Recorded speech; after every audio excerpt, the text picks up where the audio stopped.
Livro Lido Brasil apresenta a terceira visão de Lobsang Rampa. Capítulo 1. A infância na casa paterna. Olé, olé, 4 anos de idade e não te aguentas em cima de um cavalo? Nunca serás um homem. Que dirá teu nobre pai? Ao dizer isso, o velho Tzu deu no pônei e no infeliz cavaleiro uma vigorosa palmada na garupa e cuspiu na poeira.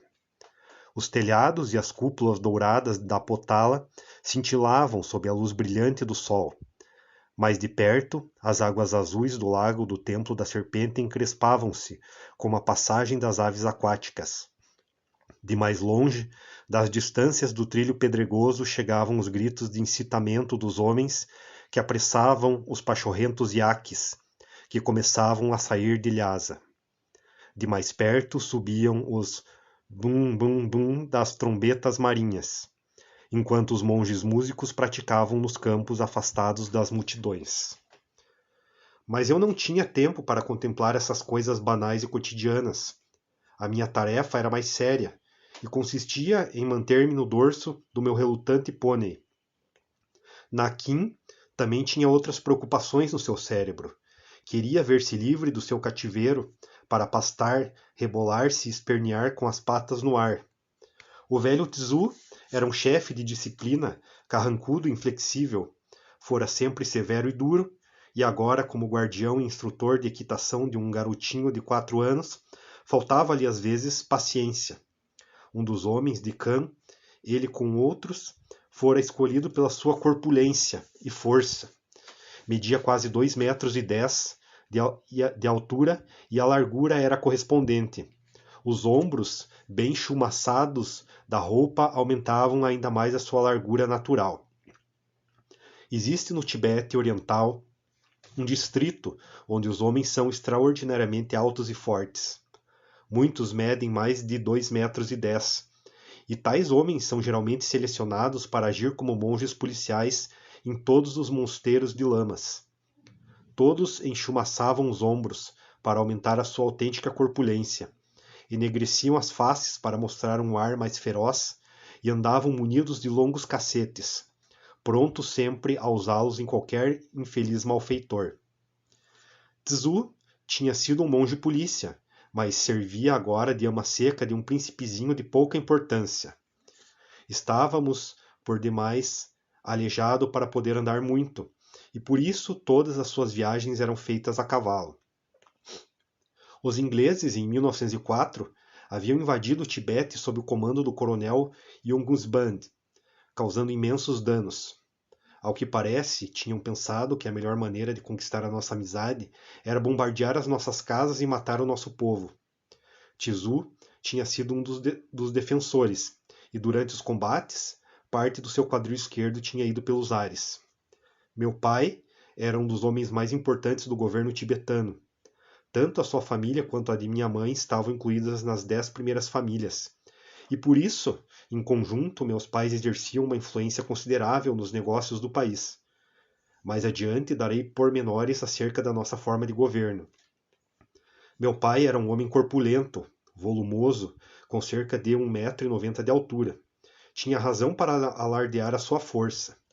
Na sua juventude podia levantar do chão um pônei, e era um dos poucos que podiam lutar com os homens de Khan e levar a melhor. A maioria dos tibetanos tem cabelos negros e olhos castanho escuros. O meu pai era uma das exceções. O cabelo era castanho e os olhos cinzentos. Entregava-se com frequência a explosões de cólera súbita sem que pudéssemos perceber as razões. Poucas ocasiões tínhamos de ver meu pai. O Tibete atravessava um período muito confuso da sua história. Os ingleses tinham-no invadido em 1904 e o Dalai Lama tinha fugido para a Mongólia, deixando meu pai e outros membros do gabinete a governar na sua ausência. Em 1909, o Dalai Lama voltou para Lhasa depois de ter visitado Pequim. Em 1910, os chineses, encorajados pelo êxito dos ingleses, assaltaram Lhasa. O Dalai Lama retirou-se novamente, desta vez para a Índia.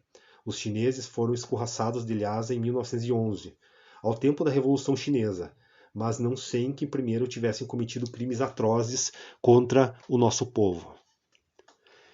Em 1912, o Dalai Lama voltou para Lhasa, mais uma vez. Durante a sua ausência, em todos aqueles dias tão difíceis, a meu pai e aos outros membros do gabinete coubera a responsabilidade de governar o Tibete. Minha mãe costumava dizer que a disposição de meu pai não voltara jamais a ser o que fora. Não tinha, com certeza, tempo a perder com os filhos, e nunca conhecemos o que fosse o amor paterno. Eu, especialmente, parecia exacerbar-lhe a ira, e fiquei entregue às impaciências de Tzu, para endireitar ou quebrar, como meu pai dizia.